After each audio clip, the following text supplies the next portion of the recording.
Gravar, não?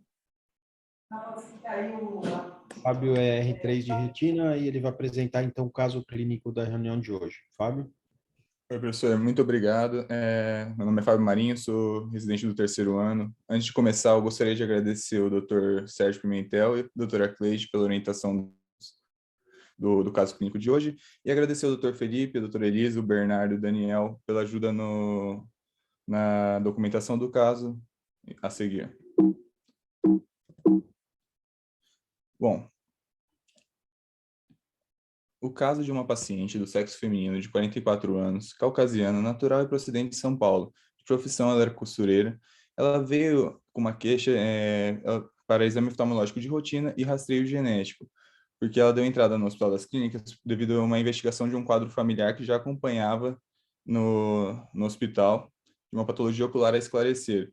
E, no momento, ela apresentava-se com queixa de um escotoma central que já havia anos de evolução. Na família, a parte materna da família apresentava essa queixa de baixa acuidade visual em ambos os olhos e uma alteração retiniana a esclarecer. No exame oftalmológico da paciente em questão, ela apresentava acuidade visual com correção de em ambos os olhos. Os reflexos pupilares não tinham nenhuma alteração. Motricidade ocular e pressão intraocular também sem alterações, como na biomicroscopia também fásica, sem nenhuma alteração digna de nota.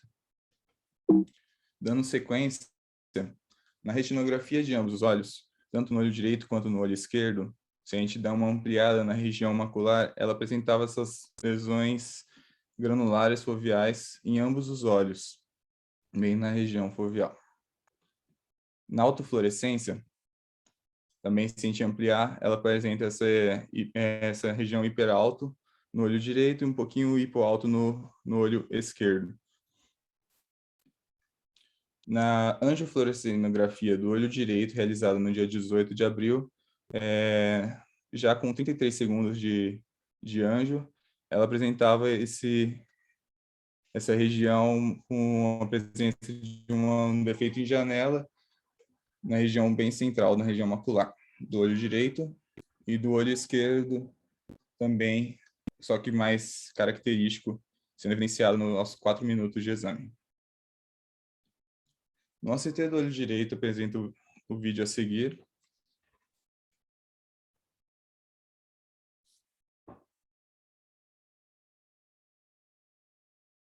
E o corte foveal. Com esse micro defeito foveal externo, na região da camada dos fotoreceptores, com a presença do EPR íntegro. Do olho esquerdo, os mesmos achados.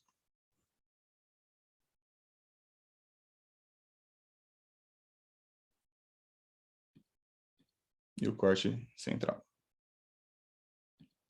O ACTA do olho direito não tinha nenhuma neovascularização. Um achado que a gente teve nesse paciente foi essa hiperalto ali na região mais central, na região acometida ali mais à direita. E do olho esquerdo, os mesmos achados. Bom, de acordo com o caso, o paciente do sexo feminino, 44 anos, caucasiana, veio para a investigação de um quadro familiar somente com esse escotoma central na visão, com a seguinte fundoscopia, angiofluorescinografia, do olho direito, do olho esquerdo, autofluorescência e os achados no OCT. Eu gostaria agora de abrir para hipóteses diagnósticas. Muito bom. Então, alguém queria comentar? Cleide, eu vou deixar para você comentar mais tarde, porque eu e você, a gente acompanhou esse caso, né? E quem quiser falar, Mauro, você quer falar? Jorge, André? Supondo, então, que a paciente tem histórico familiar, tem um quadro bilateral, simétrico, a gente tem que pensar, em especial, em distrofias retinianas. Não tivesse essa história familiar, tem outras causas dessa alteração que envolve aí a perda dos segmentos externos fotoreceptores, tipo maculopatia solar e tal, mas pegando a histórico familiar, distrofia, no fundo, é o que salta aos olhos, e aí tem algumas que incluem esse achado, tipo a cromatopsia, distrofia de cones, distrofia macular oculta, enfim. Se ela não tiver nada sistêmico que possa ter uma ataxia, que também dá isso, se não tiver nada sistêmico, um quadro só ocular, daria uma procurada se tem outras distrofias que podem causar isso e faria um teste genético. Avaliaria os familiares também. Tá? Jorge, alguma coisa a complementar aí das patologias que podem causar isso? Não? Então, nós temos um micro buraco de mácula, certo? Com sinal de hiperreflexivo sobre esse buraco, parecendo o cone de célula de Miller. E como é bilateral, simétrico, realmente tem que lembrar de distrofia. Tirando maculopatia solar, que não deveria ser, se fosse, não seria tão simétrico assim, mas a cromatopsia que mais me lembra ter visto algo parecido. Tá. Ótimo, Jorge. André, você quer fazer algum comentário de outros diagnósticos diferenciais aqui? Não. Eu acho que já foi bem comentado. Eu acho que se não tivesse histórico familiar, realmente pensar em algo medicamentoso ou algo mecânico, como retinopatia solar ou por laser, né? Enfim, seriam algumas possibilidades. Mas aí, no caso que o histórico familiar aponta para a distrofia retiniana, acho que a cromatopsia seria uma possibilidade. Tá. Então, aqui, olha, só elencando os diagnósticos diferenciais.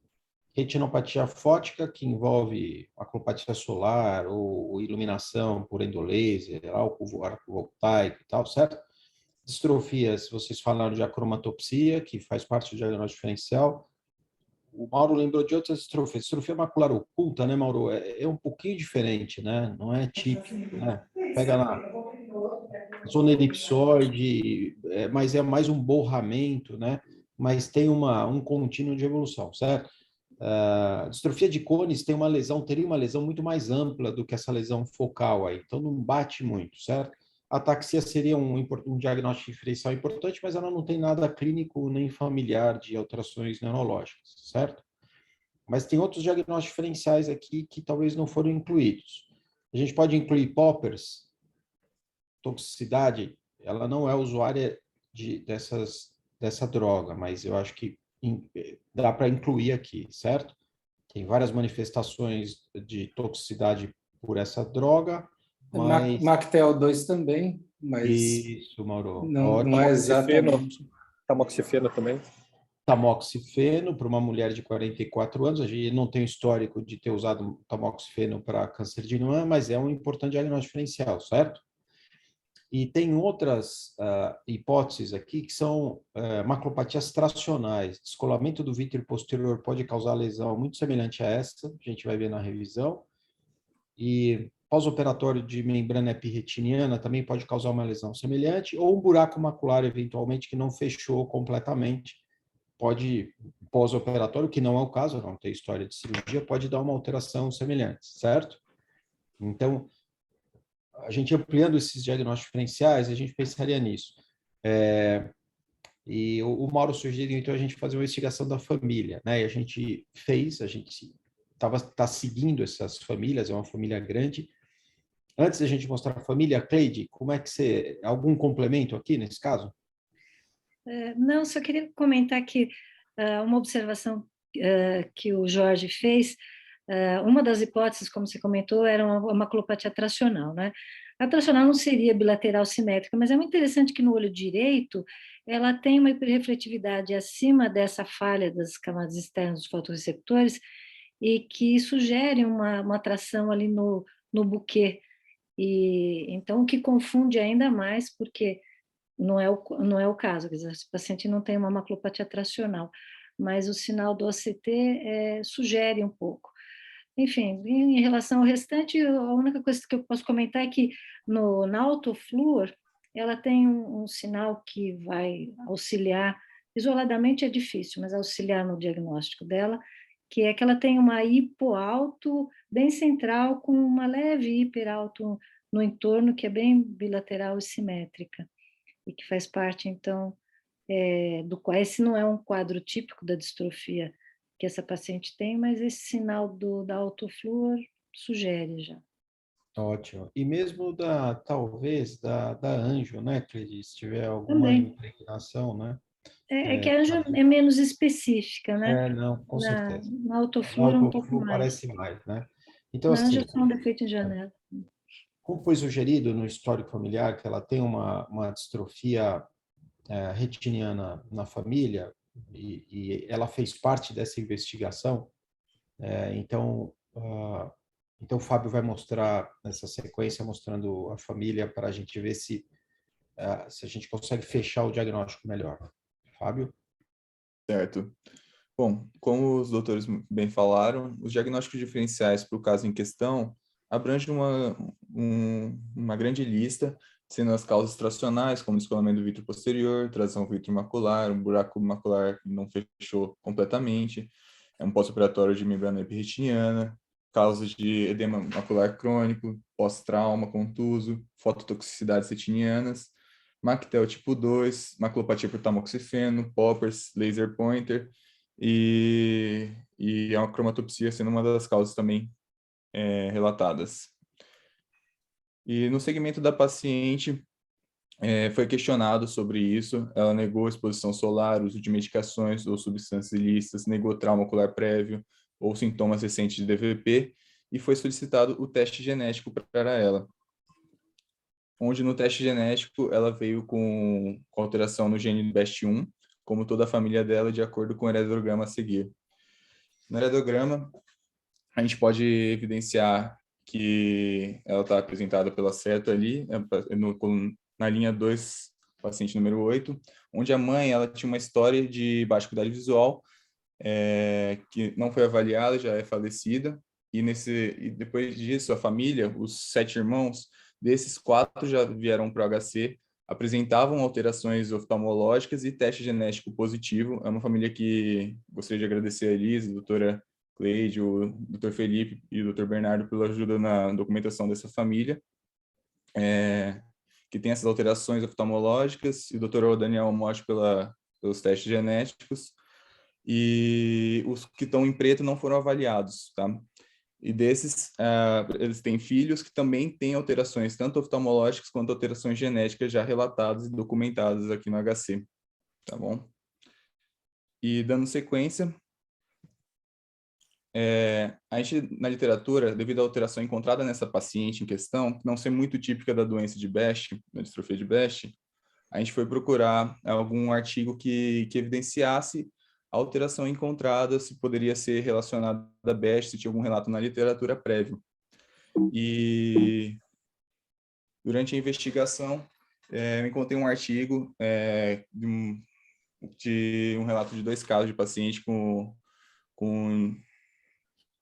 distrofia macular pteriforme multifocal e alterações no ACT desses pacientes, onde tinham 2 casos nesse artigo publicado em 2019. O caso 1 era de uma mulher de 40 anos que veio no hospital em questão para avaliar uma distrofia macular viteliforme multifocal também familiar. O pai e os irmãos tinham essas alterações.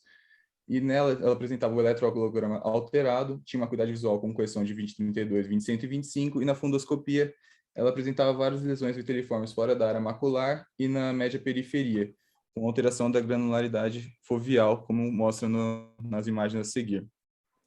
E no ACT dessa paciente, ela tinha os mesmos achados, com uma área mais hiperrefletiva entre o EPR e os segmentos internos e externos dos fotoreceptores fragmentados, como mostrou no caso clínico que a gente apresentou agora há pouco. No caso 2, foi de um homem de 37 anos, com queixa de visão turva, também com eletrocardiograma alterado, e na fundoscopia, várias lesões viteliformes fora da mácula e com uma leve granulação foveal na fundoscopia. Na autofluorescência, essas lesões hiperalto, fora da região da mácula, e no CT, menos característico que o caso 1, mas também apresentava essa fragmentação da camada dos fotoreceptores, com presença do EPR íntegro. E dando sequência, como agora eu vou abrir a revisão para esses microdefeitos foveais externos, e os achados que a gente já tem encontrado sobre essa entidade. Um artigo bem importante que foi visto na literatura é a relação do gene SSBP1, que causa atrofia óptica dominante e uma foviopatia. Nesse artigo, teve uma relação que investigou diversas famílias. Dentre essas famílias, 5 apresentavam atrofia óptica dominante e o gene SSBP1 alterado, que está associado à depressão do DNA mitocondrial.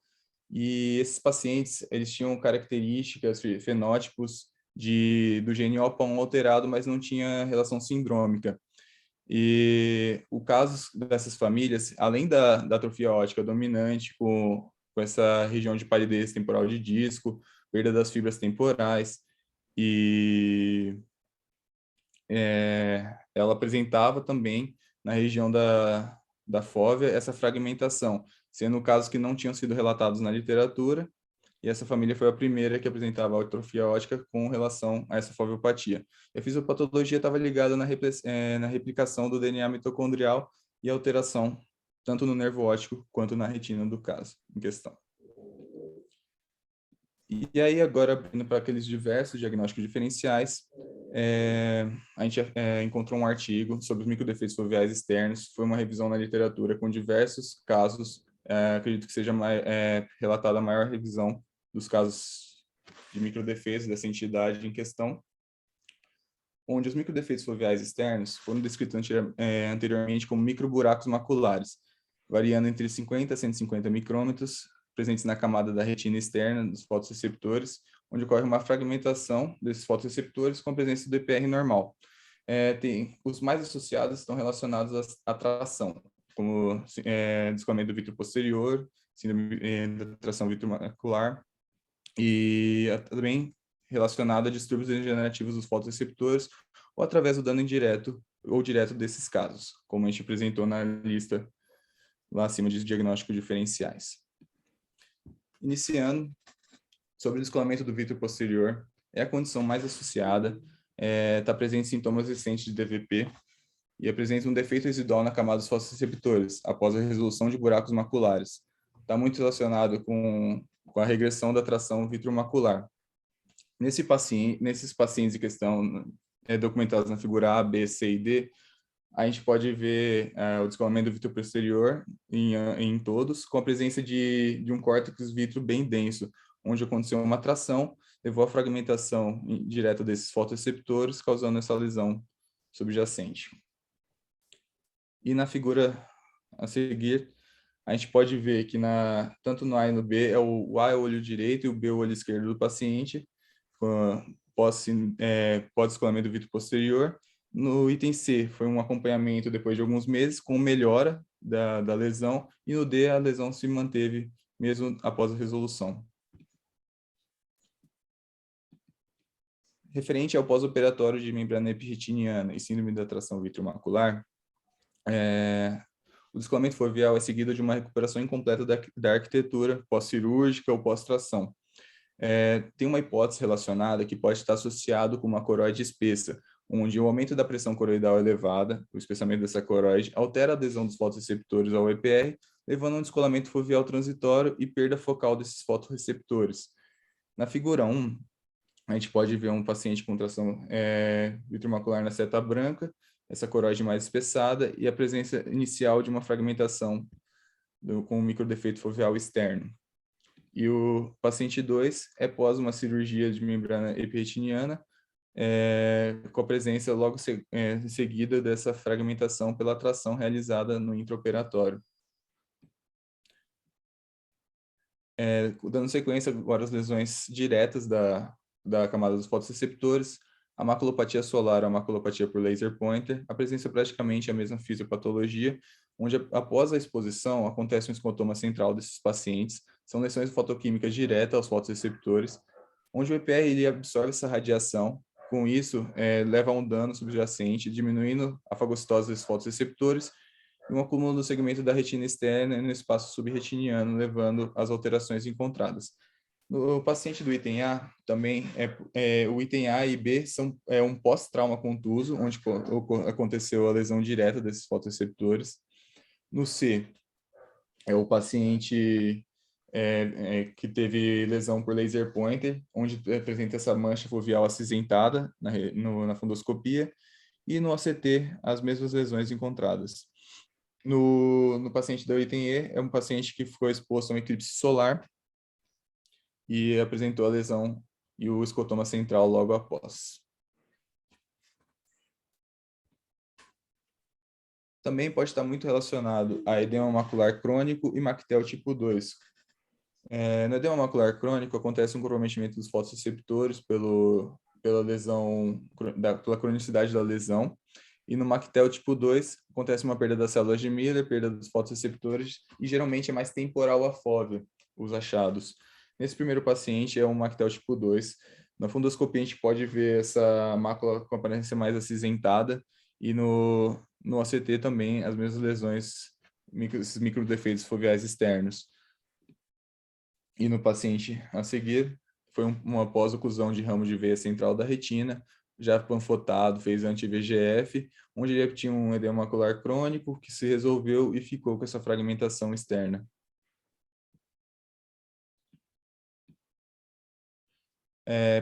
Poppers e maculopatia por tamoxifeno também são causas dessa lesão. Poppers acontece que é uma droga não muito comum no Brasil, mas de inalação de nitrato de isopropila, onde acontece uma lesão tóxica nos microcapilares, lesando os fotoreceptores da região foveal. E o tamoxifeno também por lesão direta do medicamento. Nesse paciente acima, é um paciente pós-uso do nitrato de isopropila, apresentando escotoma central com as alterações nos exames bem características. E também lembrar que no Poppers pode estar relacionado à cronicidade do uso da droga, com piora e com sequelas importantes dessa camada de fotoreceptores. O outro caso também é de uma paciente com uso de tamoxifeno para tratamento de câncer de mama, onde aparecem essas granulações foveais na fundoscopia, e no ACT também essa fragmentação bem importante como sequela do uso da medicação. Outro artigo que a gente encontrou na literatura também de uma distrofia, só que não da de Best, foi o de Stargardt, com achados na autofluorescência e no ACT desses pacientes, que também tem relatos dessa fragmentação da retina externa. O paciente A é um paciente que tinha um gene ABCA4 em acompanhamento, sem nenhuma lesão foveal. No paciente B já é uma atrofia bem típica de Stargardt. E no C, na imagem em questão, mostra essa lesão. Paciente assintomático, com queixa de escotoma, apresentando o EPR íntegro e essa fragmentação na retina externa. E a D é uma lesão uma lesão prévia, com uma desorganização das camadas da retina externa, sem nenhuma fragmentação ou perda delas. Bom, sobre a conclusão dos microdefeitos foveais externos, um distúrbio degenerativo dos fotoreceptores pode ser desencadeado por um dano direto, indireto ou tração da vitreomacular secundária a DVP ou pós-cirúrgicos. Fica interrogado esses achados em pacientes com distrofias maculares, como Best, Stargardt, sendo uns achados como lesões frustras que não se desenvolveram para a lesão subsequente típica dos pacientes com Best Stargardt, com depósito viteliforme ou atrofia dessa região. E também tem essa associação, esse questionamento sobre a associação com coroide espessa, placa coroide, desses pacientes que podem desencadear uma fisiopatologia com a perda da adesão do EPR fotoreceptores, levando a um sofrimento crônico, levando essa fragmentação da retina externa. E mais uma vez eu gostaria de agradecer a atenção de todos. Obrigado.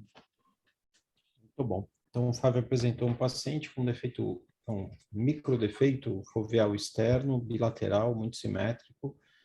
Ele fez todo o diagnóstico diferencial. É importante para a gente, quando lembrar dessa lesão, lembrar desse diagnóstico diferencial que o Fábio listou, que já tinha sido sugerido anteriormente, né, na discussão. Essa paciente foi confirmada, ela faz parte de uma família com distrofia de Best, que é uma distrofia autossômica dominante. Ela tem o teste genético. A Ismante pergunta aqui no chat se falar em teste genético não é tão vago como dizer que foi feito o exame de sangue. Não tenho que dizer qual teste genético de qual doença estou pesquisando. Não, Ismante, se você se você tem uma suspeita de uma distrofia de retina, o painel genético engloba um pouquinho mais de 130 doenças. Então, eles fazem essa avaliação de todos esses genes incluídos nesses 130 genes pesquisados que causam distrofia de retina e te falam se tem relação ou não, tá? Então, nesse caso, você não precisa falar para quem está investigando, quem está fazendo teste genético, esse teste é enviado para os Estados Unidos, é feito lá fora, que ela tem distrofia de Best. Eles automaticamente detectam ou não detectam esse gene e você vê se tem correlação clínica ou não. Então, o teste deu positivo para BEST1, como nos outros familiares dessa paciente, o que a gente vê é um espectro de manifestação da distrofia de Best que é bem amplo. Então, a gente tem as outras famílias, a gente vai publicar esses dados, e você vê que varia um pouquinho de apresentação de um caso para outro, e esse é um caso muito interessante e atípico. Você vê que tem algumas distrofias, poucas delas, que têm essa manifestação, né? Então, o Stargardt é um pouquinho diferente, né? O SSBP1 é mais próximo, mas tem uma atrofia óptica que essa paciente não tem. Então, o Mauro lembrou da distrofia macular oculta, que é um pouquinho diferente também, da distrofia de cones também, que é um pouquinho diferente, mas é interessante ver que o BEST, como a gente costuma ver, tem um fenótipo um pouquinho diferente dessa paciente, mas isso inclui, numa suspeita diagnóstica, a gente tem que incluir essas distrofias genéticas, então o BEST, tá? Mas a pergunta que você fez, você não precisa saber qual doença que você está pesquisando. Se você suspeitar de uma distrofia, você pede o teste genético e eles te dizem se tem algum gene associado com uma distrofia de retina ou não, tá? É isso. Alguém quer fazer algum outro comentário? Não? Fábio, parabéns pela apresentação, tá? Ótimo. Obrigado, professor. Tá, valeu. Se você puder descompartilhar e o Rodrigo ir compartilhando a imagem. Algum outro comentário aqui, a gente pode seguir. Então, vamos seguir. Rodrigo, você quer apresentar a tua imagem? Boa noite, sou o Rodrigo, fellow da Retina Clínica. Quero agradecer ao planeta. Ô, Rodrigo, sua tela não está compartilhada, amplia ela aí.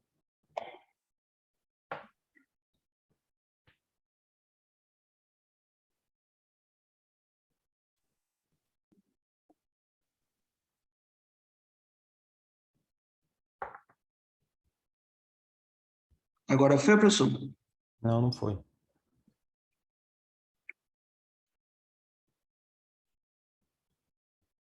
Você tem que clicar no modo de apresentação, tá?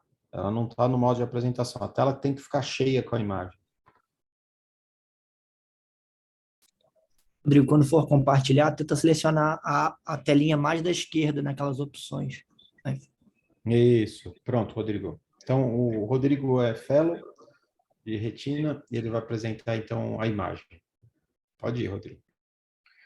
Boa noite, eu sou o Rodrigo, fellow de Retina Clínica. Quero agradecer ao professor Sérgio Pimentel pelo planejamento da imagem da semana, que trata-se de uma retinografia de uma paciente de 56 anos de idade, sexo feminino, que apresentou um BAV progressivo em ambos os olhos nos últimos 5 anos, associado à fotofobia e cegueira noturna.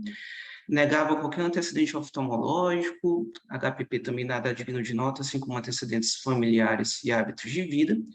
A paciente apresentava em ambos os olhos uma visão de 24 cintos, com a melhor correção, menos meio dioptrias esféricas. A biomicroscopia nada digno de nota em ambos os olhos, e a pressão intraocular de 13. A imagem de ambos os olhos, a paciente apresentava uma atrofia peripapilar, assim como uma atrofia macular, e degenerações periféricas na extrema periferia. Com essa imagem, a gente pergunta qual é o diagnóstico.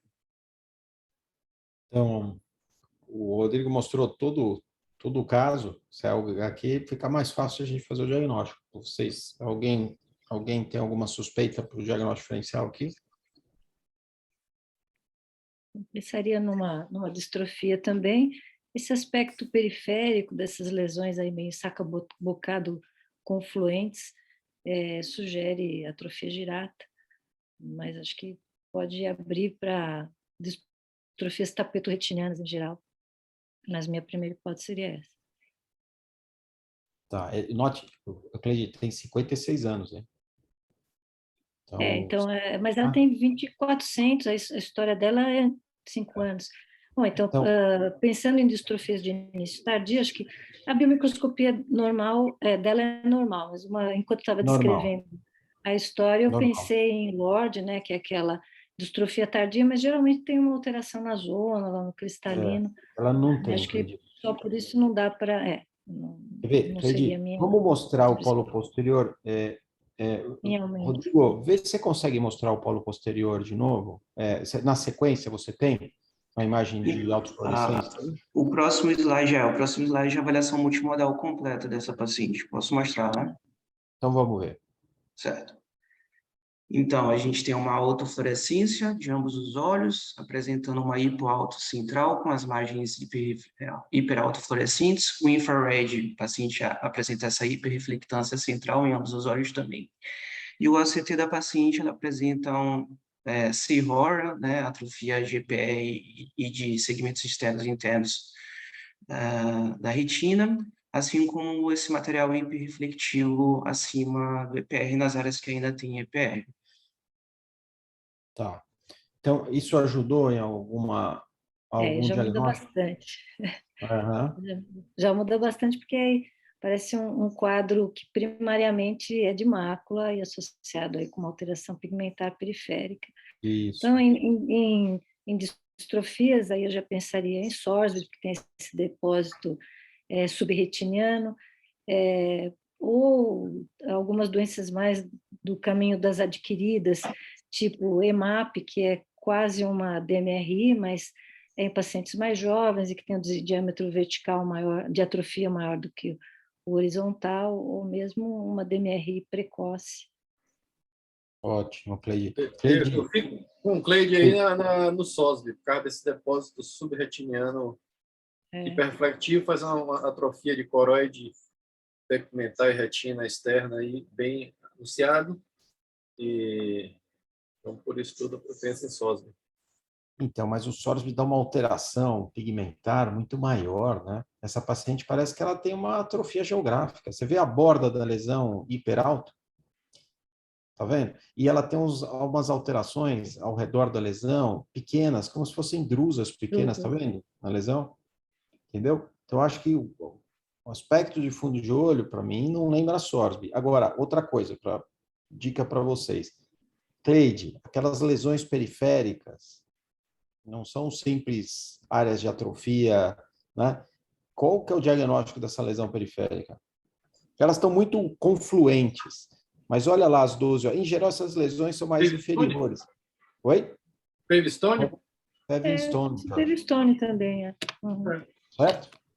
Então, se a gente associar Pavestone, bilateral, simétrico, mais atrofia macular, o diagnóstico de EMAP fica muito mais sugestivo, certo?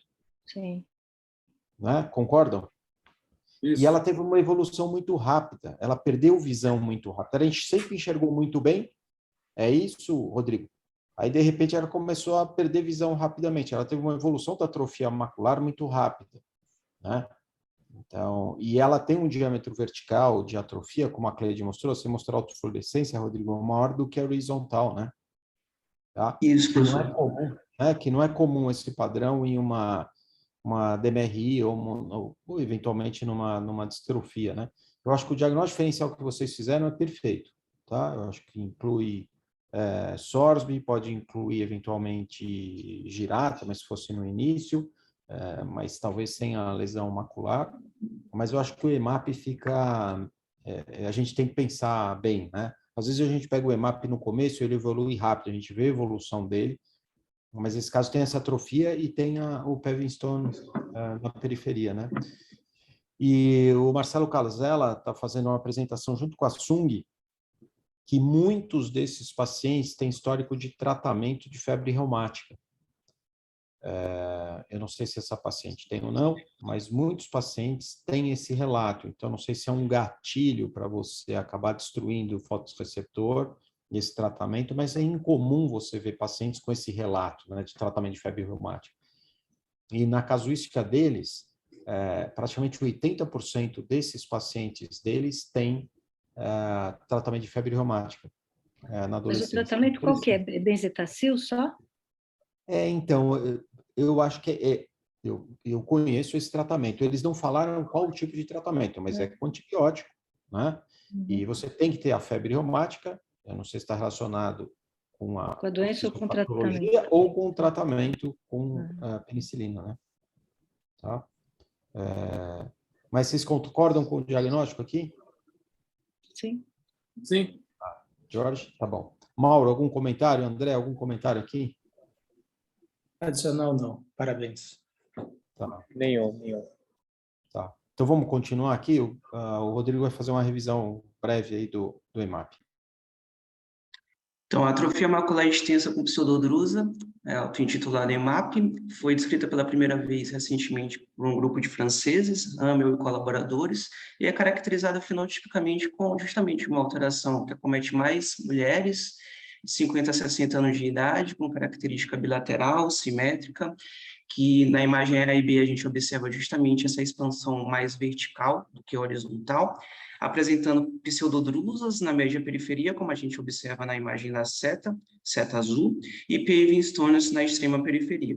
A etiologia e fisiopatologia são tanto quanto desconhecidas, mas as maiores evidências dessa nova entidade nosológica é em relação a um distúrbio inflamatório, foi percebido pelo grande clinical trial até agora dessa entidade, foi feito em 2016 por esse mesmo grupo, que existe uma disfunção de C3 e CH50, além do que esse mesmo grupo observou a característica demográfica desses pacientes em regiões de alto poder industrial e de fazendas, em que as pessoas estão expostas a fungicidas, a pesticidas, como organofosforados e paraquat, por exemplo, e eles aventaram a hipótese também, além do componente inflamatório, de um componente neurotóxico, né, como, por exemplo, na doença de Parkinson, em que esse componente, esse fundo de toxicidade já está bem evidenciado. Então, aqui no caso da EMAP, essa questão estaria possivelmente associada a uma disfunção de cones e bastonetes, e, de fato, no ERG desses pacientes, há uma disfunção tanto de bastonetes quanto de cones. O quadro clínico dessa doença, cegueira noturna, como a nossa paciente apresentou, então, muito parecido, por exemplo, com o SOSB, que foi um dos diagnósticos diferenciais comentados aqui, mas é acompanhada de uma rápida e bilateral perda de visão central, né? Então, diferentemente, por exemplo, de uma DMRI, que também é bilateral, essa perda de visão acontece depois de 15, 20 anos. Aqui não, na nossa paciente, por exemplo, a perda de visão ocorreu dentro de 5 anos. O diagnóstico é através da avaliação multimodal e o tratamento ainda não temos nenhum disponível. Em relação à avaliação multimodal, já foi bem descrita, né? Mas só para chamar a atenção aqui em relação aos itens D e G, a importância do infrared, do Near Infrared. Observem que há uma hiperreflectância maior numa região tanto quanto mais à margem, enquanto que no centro existe uma perda de sinal. E a imagem F, por exemplo, da autofluorescência, a gente observa que existe uma hipoalto muito maior do que a região de hiperreflectância do Near Infrared. Ou seja, ele é muito importante para delimitar bem a região de atrofia, que a gente confere na imagem H, no quadrado, que a área de Sihora é justamente a área que tem maior hiperreflectância no Near Infrared. Se a gente fosse, por exemplo, confiar na autofluorescência da imagem F, a gente pensaria que essa área de atrofia seria maior, mas isso não ocorre e a gente consegue delimitar bem com o infrared. Aqui eu fiz um quadro resumido das diferenças do principal diagnóstico diferencial, que é a DMRI, com as revisões de literatura poucas que a gente tem sobre essa entidade nosológica. Então, no início abaixo de 50 anos, a atrofia ela acontece diferentemente da DMRI nos pacientes na década de 50. Os pacientes apresentam cegueira noturna, na DMRI é bastante raro. A bilateralidade aqui é em relação à atrofia, é muito mais presente uma bilateralidade e casos simétricos, e é bastante incomum nos pacientes com DMRI. Quando tem atrofia, a gente não observa essa atrofia simétrica. A importância aqui do teste genético foi avaliado no clinical trial praticamente os 34 locos genéticos que a gente já tem bem definido para o paciente DMRI, e nenhum deles deu positivo no paciente para EMAP. A característica da atrofia, né? A gente observa justamente isso, o eixo vertical, extensão ali das arcadas, enquanto que a imagem C, que é a imagem de um paciente com atrofia na DMRI, a gente apresenta uma limitação, ele apresenta apenas uma limitação da atrofia na região macular. O paving stone, como já foi comentado, é bastante comum na EMAP e na DMRI não tanto. As pseudodrusas, a imagem A de um paciente com EMAP, a gente observa que as pseudodrusas elas são muito mais distribuídas e difusas do que no paciente da imagem B, que tem pseudodrusas muito mais localizadas na região central, de aspecto nodular. E os fatores de risco também foram testados, todos os fatores de risco relacionados à DMRI, e nenhum daqueles fatores conhecidos, né, hipertrigliceridemia, diabetes, hipertensão, doenças cardiovasculares, nenhum desses fatores estava associado com a EMAP. Então, a gente não consegue, do ponto de vista genético, fisiopatológico, definir ainda bem essa entidade nosológica. Porém, existe um adendo aqui. Em 2011, o Flinkenstein ele conseguiu caracterizar as 7 autofluorescências mais típicas do paciente com DMRI. E uma delas, que é o DTGA, né, o Diffuse Trickling Geography Atrophy, é muito parecido com a EMAP. Então, a gente percebe que são pacientes geralmente jovens, essa imagem é uma imagem de paciente com DMRI desse fenótipo DTGA, e ele tem uma perda bilateral, simétrica, com um eixo vertical também, só que esses pacientes a gente sabe que tem uma grande correlação com infarto agudo do miocárdio, com angina, e os pacientes com EMAP não têm essa correlação. Por fim, eu vou mostrar o último estudo que saiu sobre essa entidade nosológica, que vai inclusive sair no Retina da edição física de amanhã, mas a gente já consegue lê-lo online. Esse grupo italiano, ele tentou definir e avaliar estruturalmente e clinicamente o paciente que pré-EMAP, né? Aquele paciente que ainda não tinha a atrofia macular extensa, que é como a gente costuma dar o diagnóstico desses pacientes. E esse estudo foi tão importante, né, na minha visão, enfim, eu tive a oportunidade de já ler, né, porque o título dele já demonstra que eles encontraram um achado bastante comum desses pacientes com EMAP, que eu vou esmiuçar um pouco agora. Então, a gente tem nessa imagem uma paciente que tem pré-EMAP, ou seja, ela ainda não tem atrofia macular, uma paciente de 46 anos de idade, porém ela tem pseudodrusa, ela tem drusas na média periferia, tem drusas na região perifoveal, tem drusas que se estendem até a região mais periférica. E esse estudo fez um follow-up dessa paciente. Então, na primeira coluna, a gente tem o baseline, na coluna do meio, a gente tem essa paciente com um follow-up de 4 anos, e na terceira coluna, essa paciente com follow-up de 8 anos.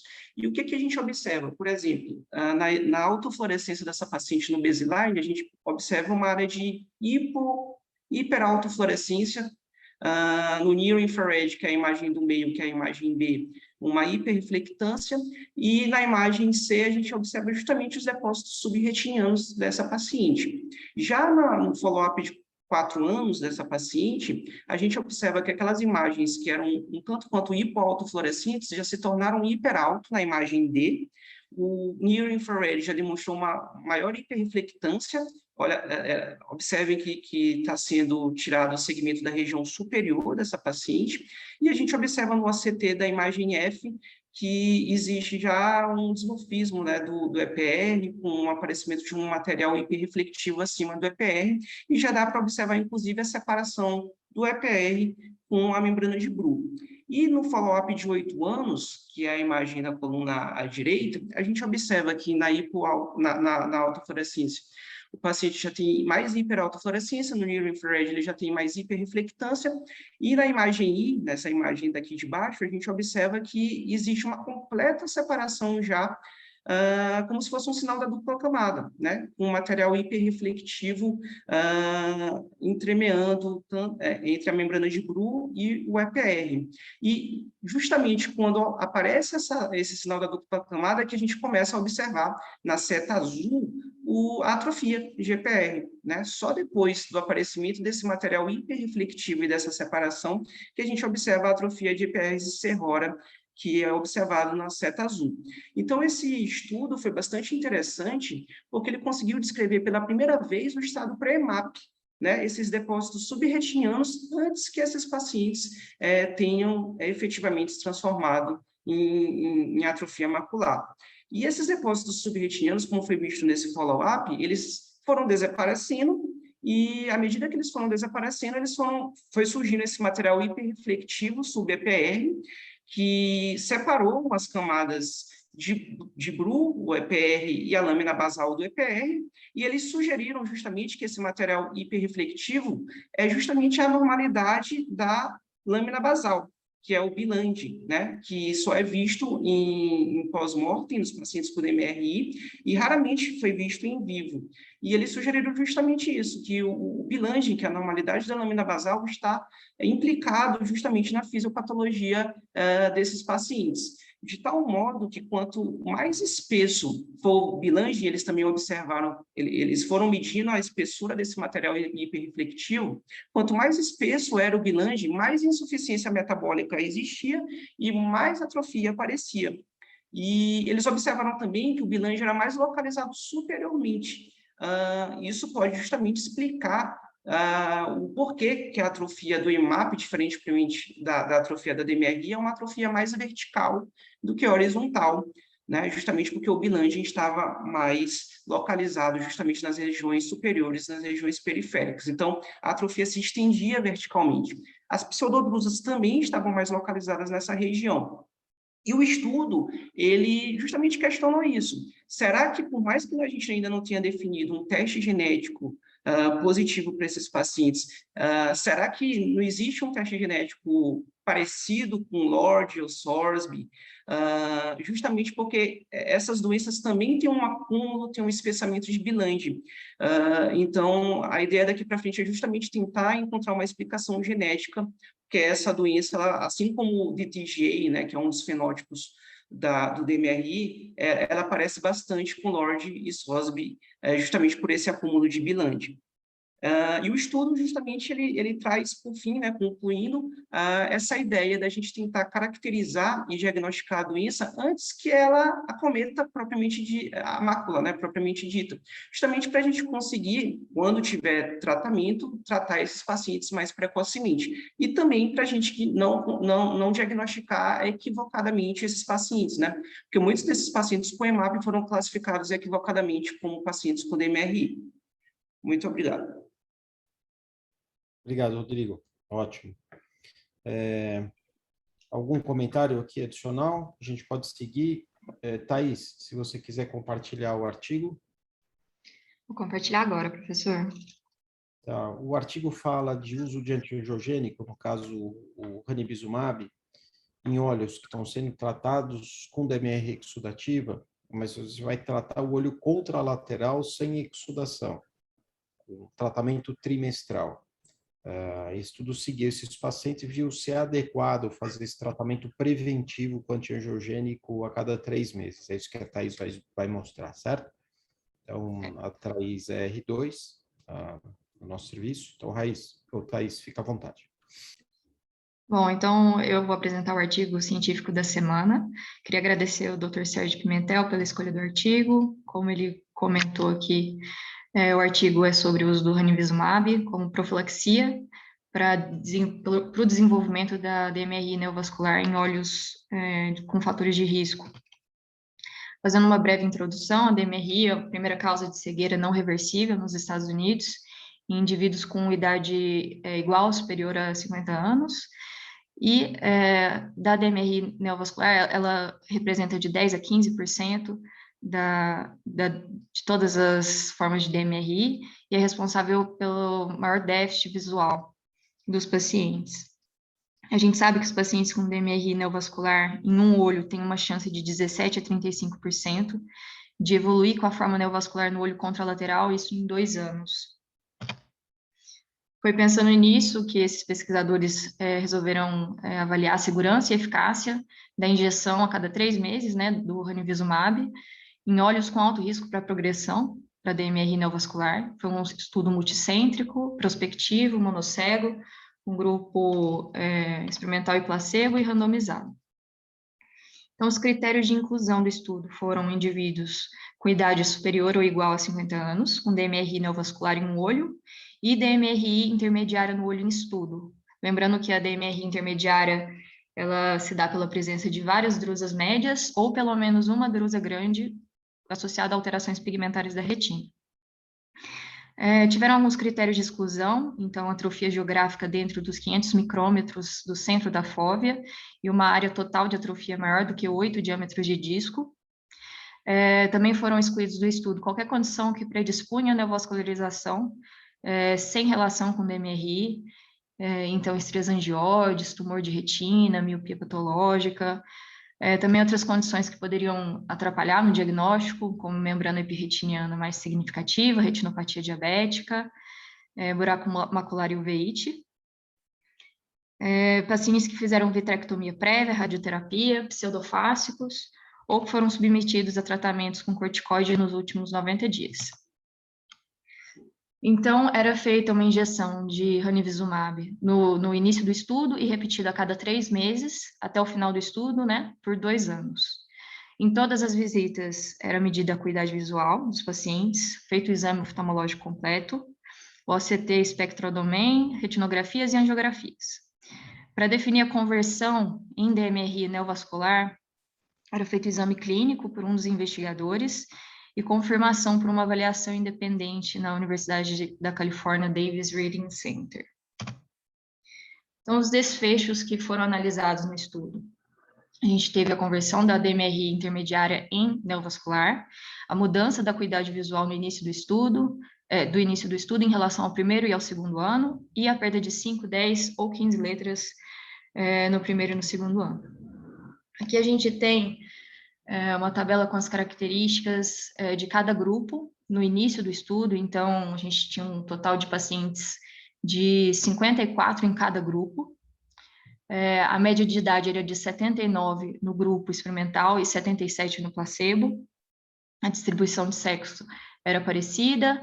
A maioria dos pacientes, a grande maioria dos pacientes eram brancos, caucasianos, 53 em cada grupo. A acuidade visual era de 77 no grupo do ranibizumab, 77 letras versus 78 letras no placebo, isso dava um equivalente na tabela de Snellen de 20,32. A gente também tem algumas características aqui do exame oftalmológico. Aqui eu coloquei também, eles deixam uma comparação entre os dois grupos do olho contralateral, o olho que já tinha DMRI neovascular estabelecida, apesar de não ser o olho de estudo, né?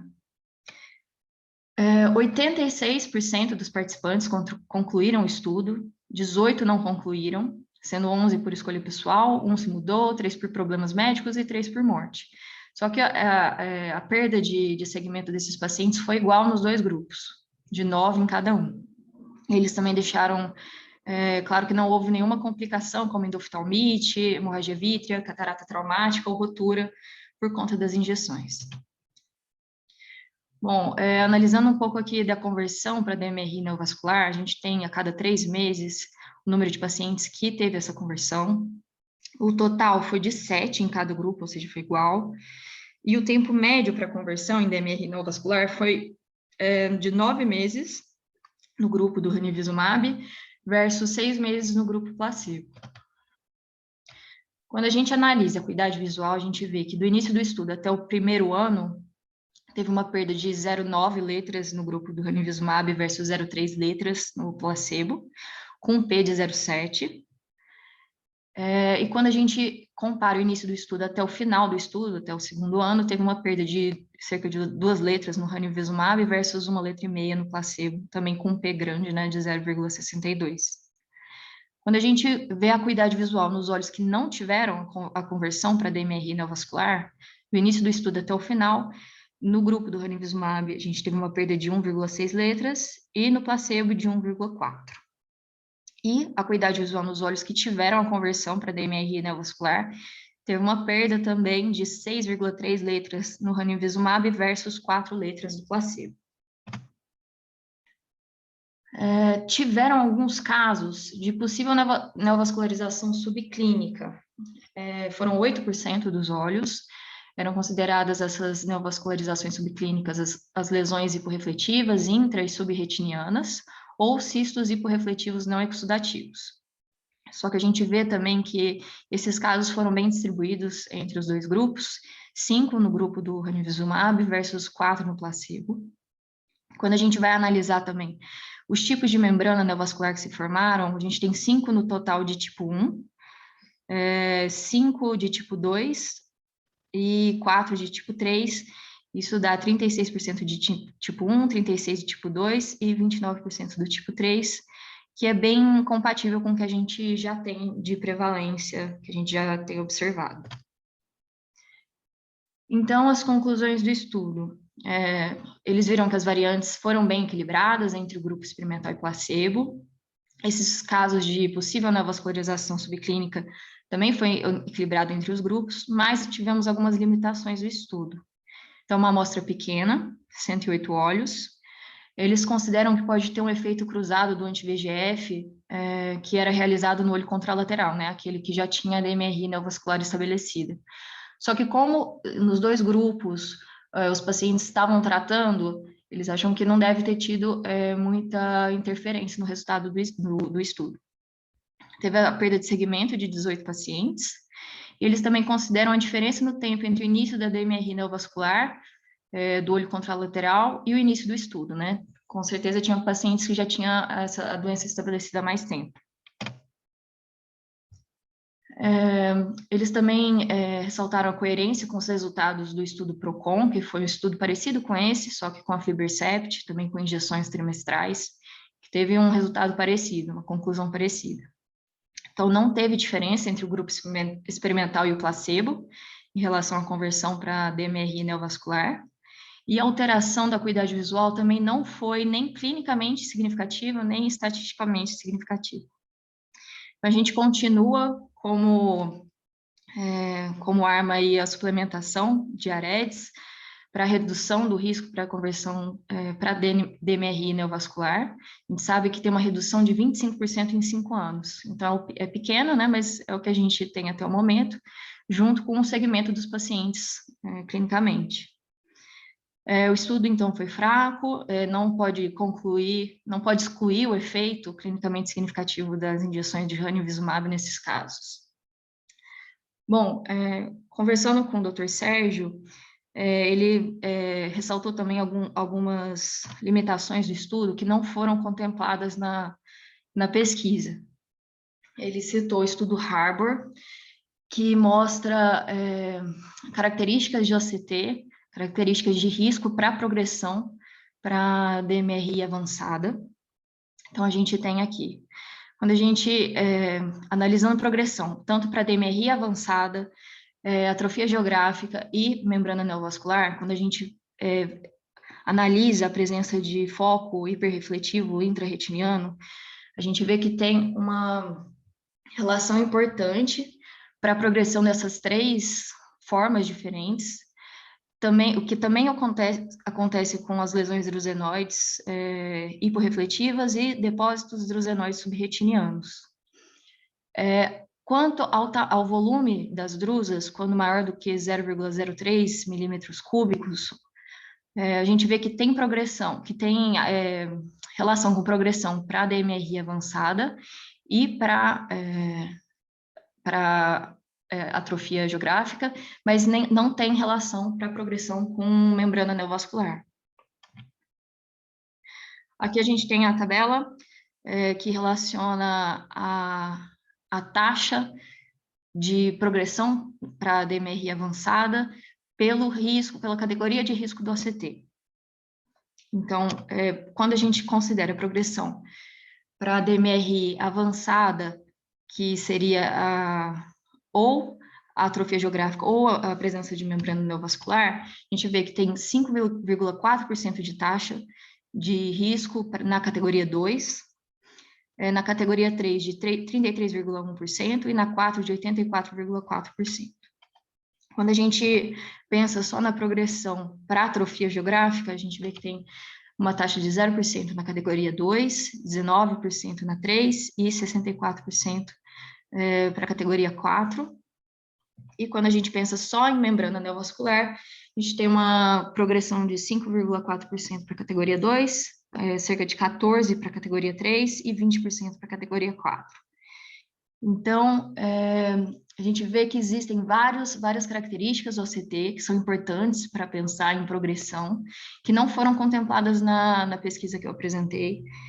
E a gente sabe que o ideal seria contemplar isso e distribuir bem entre o grupo experimental e controle.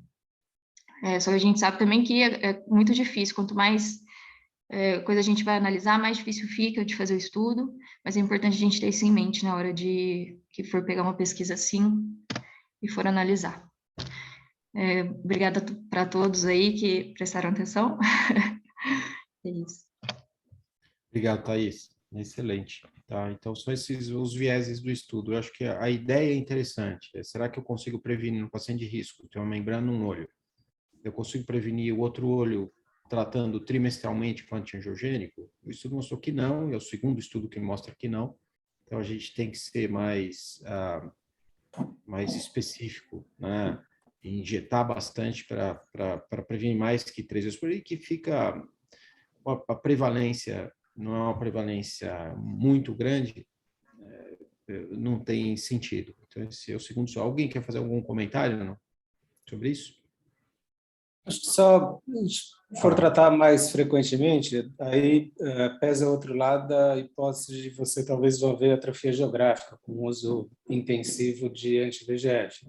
Mas acho que, enfim, além disso que eu queria ressaltar é que a gente não entende tão bem assim o que a gente está tratando. Então, por exemplo, os anti-VEGFs a gente trata, a gente reduz a permeabilidade, mas mesmo nos estudos que usa com muita frequência, não impede o crescimento da membrana.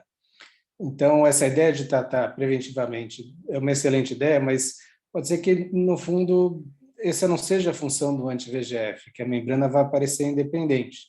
Talvez se você tratasse só os que têm, esses casos que têm as drusas vascularizadas, as membranas quiescentes, talvez usar o anti-VEGF preventivo fosse uma ideia que dê certo, porque aí o que você está tentando impedir não é o crescimento exato, o desenvolvimento da membrana, mas impedir que ela comece a extravasar. Vale o mesmo raciocínio para as DMRs secas, quer dizer, essas drogas que estão aparecendo aí é para impedir o crescimento da atrofia geográfica.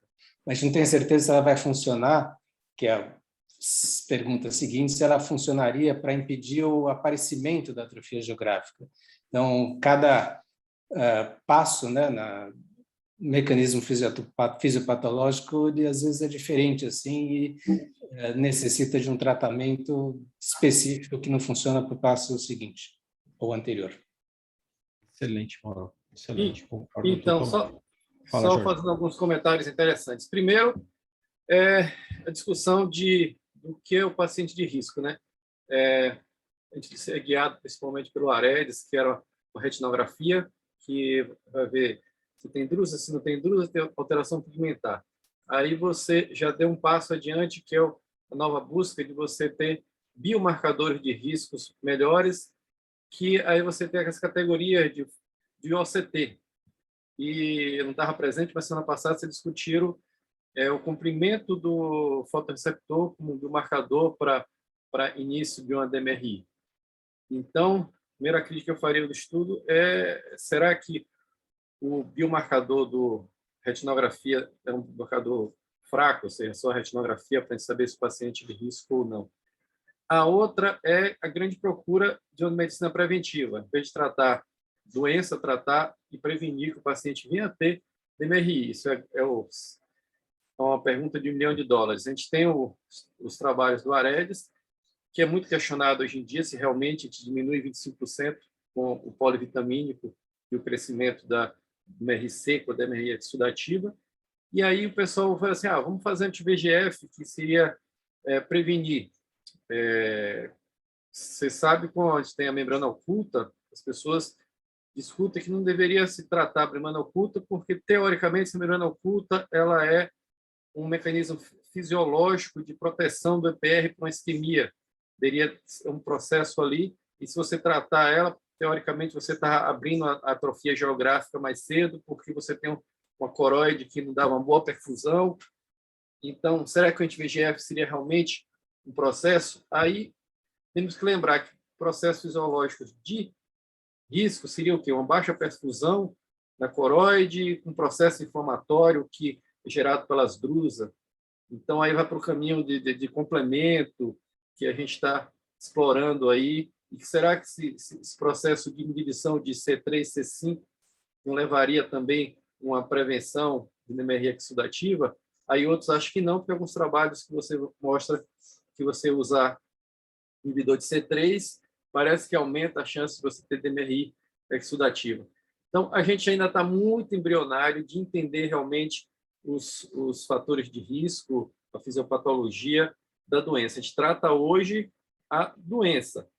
E o tratamento que vai vir aí para a DMRI seca é mais complicado ainda. Você ganha tempo. Se você está diminuindo a progressão, você, sua taxa de crescimento, vamos dizer que é 3 milímetros cúbicos, ou vamos dizer, 30 micras por ano, só que eu vou diminuir 30% disso. Então, mas vai crescer até a FOV um dia. Então, eu estou ganhando tempo para você de visão. Eu estou tratando você vai ficar cego em 3 anos, você vai ficar cego, ou você vai ficar cego em 2 anos, você vai ficar cego em 3 anos. Estou comprando tempo. Só algumas ideias minhas sobre esse processo que eu acho que a gente não sabe nada. Muito interessante, porque a gente precisa aprender muito ainda. Jorge, excelente os comentários. Excelente. Concordo também, excelente. E do Mauro também. Então, isso, a graça de a gente mostrar os artigos são esses comentários também. A Thaís mostrou muito bem o artigo, é interessante ler, é uma ideia interessante, mas não viável, né? É o que o artigo mostrou. E os comentários enriquecem muito o trabalho. Então, eu agradeço vocês dois pelos comentários, tá? Ótimo. De novo, Thaís, parabéns, tá? E agora a Iana vai mostrar o caso cirúrgico. A Iana é preceptora, fazendo o fellow de retina, né, no primeiro ano, e a preceptoria. Então, Iana, pode apresentar. Oi, gente, então vou apresentar o caso cirúrgico da reunião de hoje. Eu gostaria de fazer um agradecimento ao Dr. Leandro Cabral, Sérgio Pimentel, doutora Lívia e ao Dr. Pedro.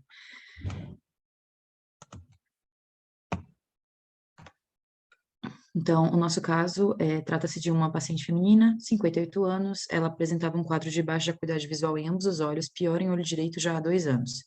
De antecedentes pessoais, a paciente tinha diabetes mellitus tipo 1, insulino dependente, e de antecedentes oftalmológicos, uma retinopatia diabética proliferativa. A acuidade visual dela era de percepção luminosa em olho direito e conta-dedos a 10 centímetros em olho esquerdo. Na biomicroscopia, ela tinha já uma catarata nuclear, grau 2, em ambos os olhos. Na fundoscopia, então, do olho direito, ela apresentava esse exame. No olho esquerdo, esse exame. Na avaliação do OCT, no olho direito, a gente não conseguiu captar com Heidelberg, e no olho esquerdo, a gente apresenta o exame a seguir, aqui o online, e aqui a gente tem os cortes.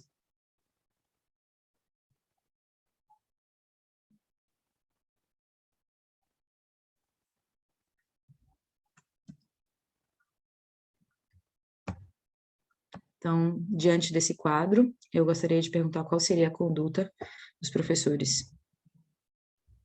Ótimo. Então, é uma paciente de 58 anos, PL no olho direito, né? Provavelmente NOP, o olho direito, o olho esquerdo com conta-dedos, com toda essa tração na região macular, né? Um descolamento tracional, mas no OCT, quando corre o scan, a gente vê que tem algumas áreas ainda de retina externa aparentemente viáveis, né?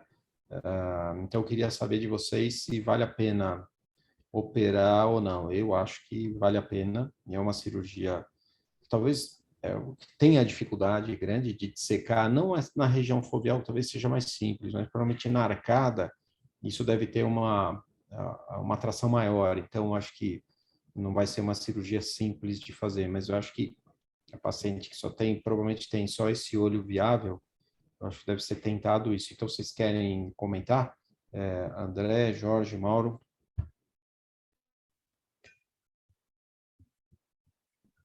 É muito fácil, no fundo é olho único e a chance de, não especificamente desse caso, tentando tornar isso um pouco mais genérico, não é infrequente em ter pacientes com retinopatia diabética unitracional, enfim, a retinopatia diabética proliferativa grave, e a gente está em situação onde é um olho único e com um quadro muito ruim.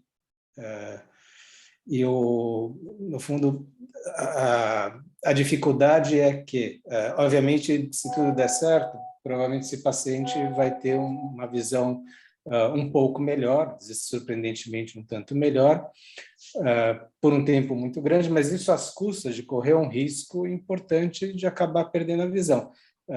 Muitos pacientes, você olhando, desculpa, eu achei que a foto colorida não parecia tão ruim, mas esses pacientes às vezes têm, não é tão complicado, mas às vezes os pacientes têm quadros proliferativos, com muita vascularização, e além do risco anestésico, são pacientes mais graves, de ter uma perda ocular na cirurgia, assim, passou primeiro, segundo, enfim.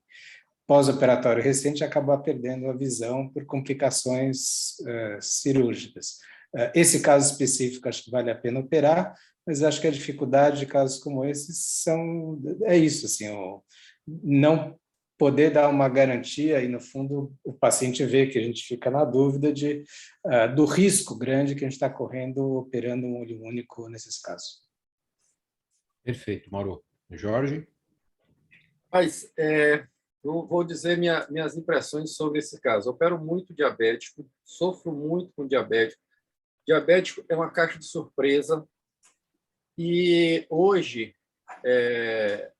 um caso como esse, eu tenho que pensar 10 vezes e tenho que conversar muito com o paciente. O paciente, quando a gente diz que vai operar ele, a fantasia dele é que você botar ele normal. E você diz o risco enorme que ele tem de perda total da visão no olho único, de ficar SPL, e ele não escuta isso. Ele só escuta que você vai operar ele e que vai deixar ele bom.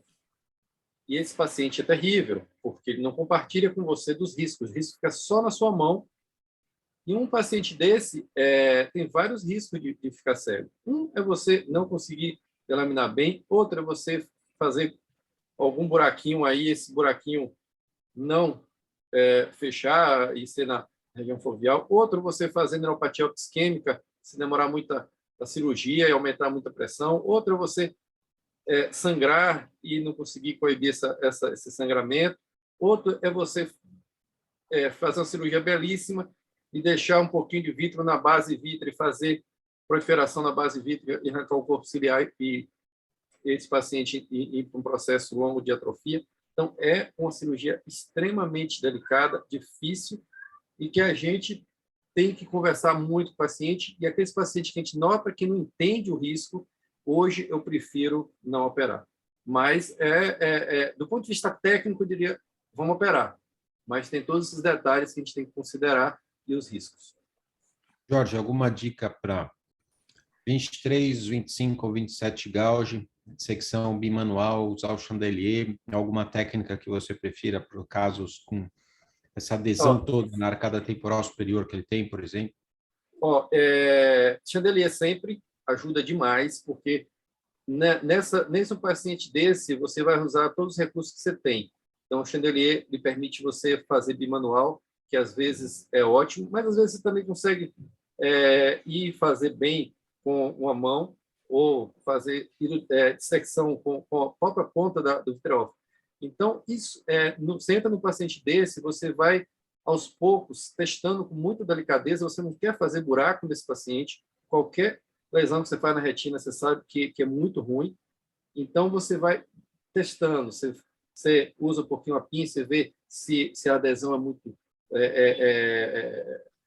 forte, você vê a área de isquemia, quando você olha no microscópio, você consegue ver quanto isquêmico aquela retina é, você vê se o vitreófago, geralmente os vitreófagos 25 tem um melhor, um porte mais bem construído, e facilita mais você fazer a dissecção das membranas e tentar, ao máximo, tirar em bloco. Mas se você não vê que não é muito difícil, pode fazer a segmentação. Não gosto muito de deixar os cotos, mas às vezes é necessário. E sempre a biomanual, às vezes, é uma opção muito boa. Perfeito. Então, Iana, basicamente, é uma cirurgia complexa, num olho único. Eu acho que é muito importante mesmo conversar com o paciente e colocar as limitações da cirurgia, né? O que foi falado é perfeito. Os pacientes têm uma expectativa enorme para o resultado cirúrgico e provavelmente, se ela for de contar dedos para 20.400, 20.200, eventualmente, já é um ganho muito grande, né? E você tem que colocar o paciente junto com você na decisão, e ele tem que fazer parte dessa decisão e parte desse risco, certo? Você quer continuar? Sim. Então, realmente foi bastante conversado com o paciente a respeito do prognóstico cirúrgico, tanto com a paciente quanto com o filho dela, porque é sempre importante orientar os familiares também, né? E eles concordaram, eles estavam bem interessados em operar, então foi optado por fazer uma faco-vitré no olho esquerdo, e foi feito também, realizado a injeção de Avastin antes da cirurgia, na semana anterior. Então, aqui a gente tem agora o vídeo da cirurgia. Quem fez a cirurgia dessa paciente foi o professor Leandro Cabral. Então, a passagem dos trocáteres. Aqui o início é mais a cirurgia de facoemulsificação. Realmente, como o professor comentou, a gente optou pelo chandelier, né, para ter a opção de dissecção bimanual durante a cirurgia. Aqui a gente tem a fixação do anel. E iniciando, né, então vai ser injetada a triancinolona. É tentado inicialmente realizar a circuncisão da hialoide. No caso dessa paciente, foi bem difícil encontrar um plano, então não foi conseguido fazer a circuncisão, e a gente teve que partir já para uma abordagem com manipulador de tecidos, já realmente em polo posterior. Então, aqui tenta-se a circuncisão da hialoide, mas não consegue encontrar uma região para conseguir fazer essa circuncisão de forma mais eficiente. Então, realmente, parte para a manipulação ali do tecido em polo posterior.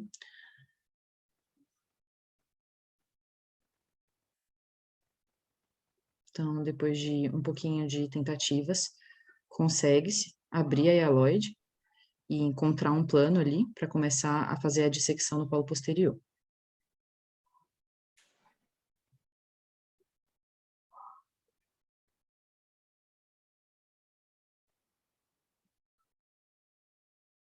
A gente troca de pinça para manipular a hialoide.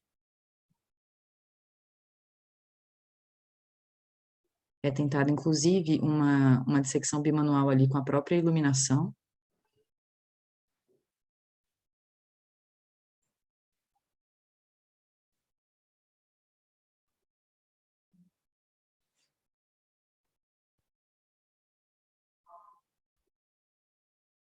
Aqui a gente também usou a tesoura, e a gente também consegue aumentar a área de dissecção ali com o auxílio da tesoura.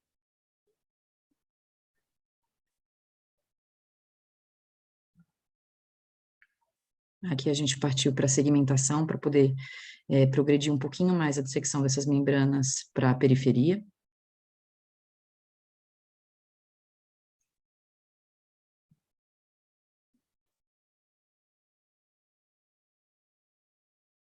Aqui dando seguimento, mais um exemplo de dissecção ali dessas membranas com a tesoura.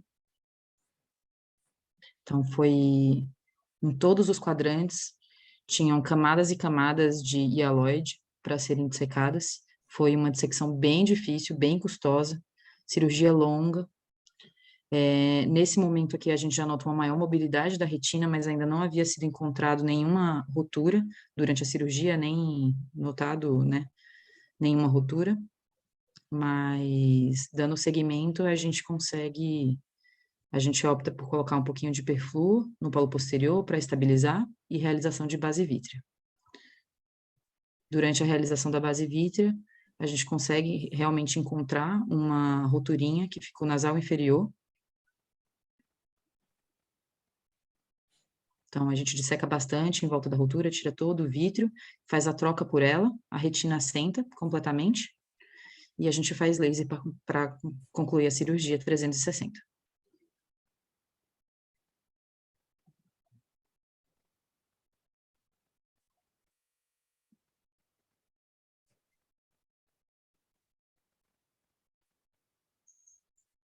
Ao final da cirurgia, a gente coloca óleo de silicone como substituto vítreo e termina dessa forma. Aqui a gente tem uma evolução do quadro no 14º pós-operatório. Aqui a imagem do fundo de olho. Aqui, comparativamente, como estava antes, como ficou depois. E a gente também tem o comparativo do OCT. Então, aqui é o OCT pós-cirúrgico, 14º pós-operatório. E aqui o comparativo antes e depois. E essa paciente ficou com a acuidade visual de 0,1. Ela está bem feliz com a acuidade visual dela. Inclusive, a gente fica bastante surpreso, porque no OCT a gente vê que não tem tanta retina externa assim, né? Exatamente. É um resultado funcional e anatômico excepcional. Você vê que o segredo para você tratar a retinopatia diabética é prevenção, né? Imagina se ela fosse acompanhada há 10 anos atrás, né? Com uma sequência, no início semestralmente, depois teria sido feito o laser, não teria evoluído com a proliferação dessa quantidade, ela não teria pedido fotorreceptor, você poderia usar antiangiogênico, né? Só que no HC a gente recebe esses pacientes com uma evolução dramática, e a cirurgia é uma cirurgia grande, com alto risco, né? E nessa cirurgia tecnicamente excepcional, você consegue dar um ganho funcional para a paciente, um ganho anatômico, melhor campo de visão para essa paciente, quer dizer, ela tinha conta dedos a 1 metro, né? E acaba com 0,1 de visão, então isso é um ganho excepcional. Infelizmente, não são em todas as cirurgias de casos semelhantes que a gente tem um resultado funcional como esse. Então, a chave é você prevenir essa evolução, né? E é difícil conscientizar as pessoas que têm diabetes a tratar e procurar atendimento oftalmológico precoce, né? O acesso também não é fácil desses tratamentos, né? Desse acompanhamento. Jorge e Mauro, vocês querem comentar alguma coisa a mais desse caso da cirurgia que o Leandro fez, com o auxílio da Lívia e da Iana? Então, cirurgia linda, maravilhosa. Só duas coisinhas que eu comentaria. Uma, se não tivesse aquele buraquinho lá para fazer drenagem, hoje em dia eu deixo o líquido crônico subretiniano absorver espontaneamente. Fazer uma retinotomia para você aspirar esse líquido nem sempre é necessário. Você também não precisa se estressar nesses pacientes fazer laser imediato. Você pode terminar a cirurgia, se você não fizer laser, bota um antiangiogênico e esse líquido, em 15 dias, 30 dias, esse líquido vai reabsorver e você faz sua coagulação laser no consultório, sem fazer o trauma de fazer uma retinotomia para realizar essa drenagem. A outra é a importância, só um caso anedótico, sobre os tratamentos dos pacientes. O ano passado, alguns de vocês conhecem, a Bárbara Parolini, eu conversando com ela e pedi a ela, eu vou dar uma aula de OCT e eu não tenho OCT intraoperatório, e você está dando muita aula de OCT intraoperatório, você tem algum caso de OCT intraoperatório diabético para me mandar? Ela falou assim, eu não tenho. Aqui na minha região, a gente tem muito pouco de cirurgia de paciente diabético grave, então não tem. Os pacientes aqui estão muito bem tratados e tem pouco paciente diabético muito grave. Então, é um sonho a gente chegar nesse ponto, porque eu também tenho milhares de pacientes diabetes extremamente graves e no estágio final, mas isso é possível, certo? Depende do tratamento precoce desses pacientes para não deixar nunca chegar a esse ponto, até pior do que esse. Já vi coisas muito piores do que essa. Perfeito, Jorge. E as drogas novas para diabetes tipo 2 são drogas revolucionárias. Melhorando muito. melhora muito o controle e reduz muito a retinopatia, a gravidade e a prevalência da retinopatia. O problema é esses pacientes terem acesso a isso, né? Mauro?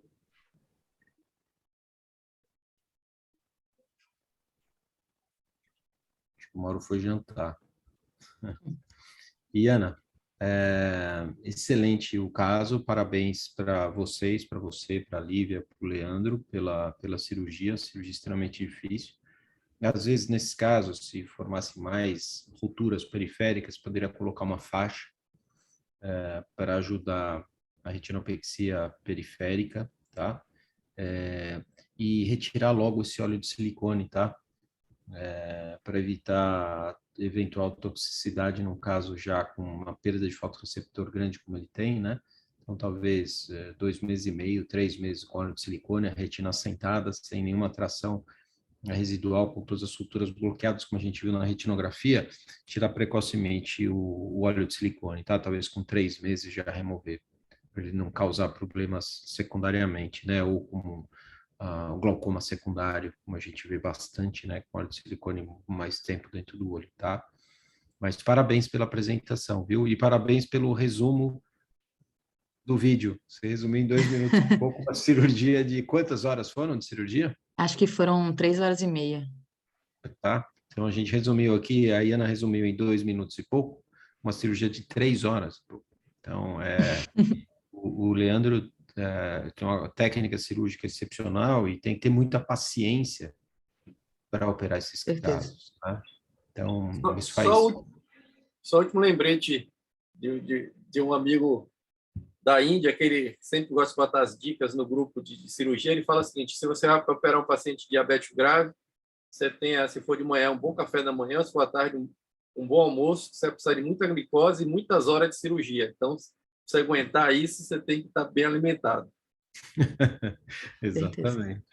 Exatamente. Então é isso, Ana. Algum comentário a mais desse paciente, Ana? Acho que não. Tá. E é paciente extremamente feliz com o resultado, né? Muito. Será que ela vai controlar melhor a glicemia dela agora? Agora está mais controlada. Antes da cirurgia, ela conseguiu melhorar um pouquinho o controle clínico. Vamos ver se mantém, né? Ótimo. Tá bom, Iana, super obrigado, ótimo, excelente a apresentação, a discussão, tá? Excelente.